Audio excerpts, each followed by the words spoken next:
It was hard to be a Tsar. Russia is not an easy country to rule. 20 sovereigns of the Romanov dynasty reigned for 304 years, from 1613 until Tsardom's destruction by the revolution in 1917. Their ascent started in the reign of Ivan the Terrible and ended in the time of Rasputin. Romantic chroniclers of the tragedy of the last Tsar like to suggest that the family was cursed, but the Romanovs were actually the most spectacularly successful empire builders since the Mongols. The Russian Empire, it is estimated, grew by 55 square miles, 142 square kilometers per day after the Romanovs came to the throne in 1613, or 20,000 square miles a year. By the late 19th century, they ruled 1/6 of the Earth's surface, and they were still expanding. Empire building was in a Romanov's blood. In some ways, this book is a study of character and the distorting effect of absolute power on personality. It is partly a family story of love, marriage, adultery, and children, but it is not like other such stories. Royal families are always extraordinary because power both enriches and poisons the traditional familial chemistry. The allure and corruption of power so often trump the loyalty and affection of blood. This is a history of the monarchs, their families and retinues, but it is also a portrait of absolutism in Russia. And whatever else one believes about Russia, its culture, its soul, its essence have always been exceptional, a nature which one family aspired to personify. The Romanovs have become the very definition not only of dynasty and magnificence, but also of despotism, a parable of the folly and arrogance of absolute power. No other dynasty, except the Caesars, has such a place in the popular imagination and culture, and both deliver universal lessons about how personal power works, then and now. It is no coincidence that the title Tsar derives from Caesar, just as the Russian for emperor is simply the Latin imperator. The Romanovs inhabit a world of family rivalry, imperial ambition, lurid glamour, sexual excess, and depraved sadism. This is a world where obscure strangers suddenly claim to be dead monarchs reborn. Brides are poisoned, fathers torture their sons to death, sons kill fathers, wives murder husbands. A holy man, poisoned and shot, arises apparently from the dead. Barbers and peasants ascend to supremacy. Giants and freaks are collected. Dwarfs are tossed. Beheaded heads kissed. Tongues torn out. Flesh knouted off bodies. Rectums impaled. Children slaughtered.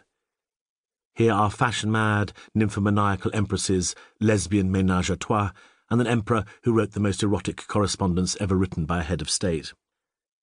Yet this is also the empire built by flinty conquistadors and brilliant statesmen that conquered Siberia and Ukraine, took Berlin and Paris, and produced Pushkin, Tolstoy, Tchaikovsky, and Dostoevsky, a civilization of towering culture and exquisite beauty.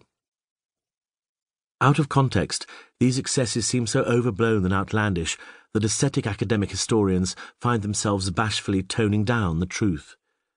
After all, the legends of the Romanovs, the juice of Hollywood movies and TV drama series, are as potent and popular as the facts. That is why the teller of this story has to be wary of melodrama, mythology, and teleology, the danger of writing history backwards, and cautious of methodology. Skepticism is essential. Scholarship demands constant verification and analysis, but one of the benefits of narrative history is that each reign appears in context to give a portrait of the evolution of Russia, its autocracy, and its soul. And in these larger-than-life characters, misshapen by autocracy, a distorted mirror appears, which reflects the tropes of all human character right back at us. If the challenge of ruling Russia has always been daunting, the role of autocrat could only be truly exercised by a genius, and there are very few of those in most families. The price of failure was death. In Russia, the government is autocracy tempered by strangulation, quipped the French woman of letters Madame de Staël. It was a dangerous job. 6 of the last 12 tsars were murdered, 2 by throttling, 1 by dagger, 1 by dynamite, 2 by bullet. In the final catastrophe in 1918, 18 Romanovs were killed.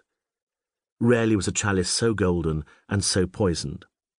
I particularly examine each succession, always the best test of a regime's stability. It is ironic that now, 2 centuries after the Romanovs finally agreed a law of succession, Russian presidents still effectively nominate their successors, just as Peter the Great did.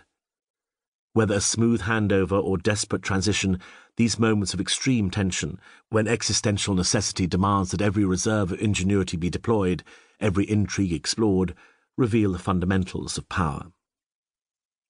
The essence of tsardom was the projection of majesty and strength.